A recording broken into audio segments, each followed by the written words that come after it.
At Troy-Bilt, we want to make yard work the best work.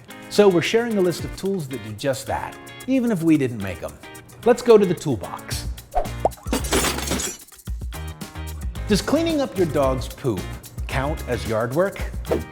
Yep.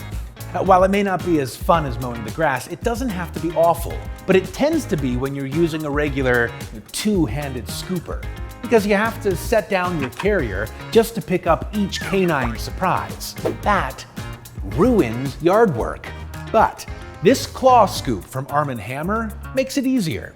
It's like an excavator of excrement with large opening claws that easily grab its target. And you only need one hand to use it. Just squeeze the handle to open and release to close. No need to set down your container for every number 2. So this dirty job takes less time and effort. And that makes even the worst part of yard work better. That's why we put it in our toolbox.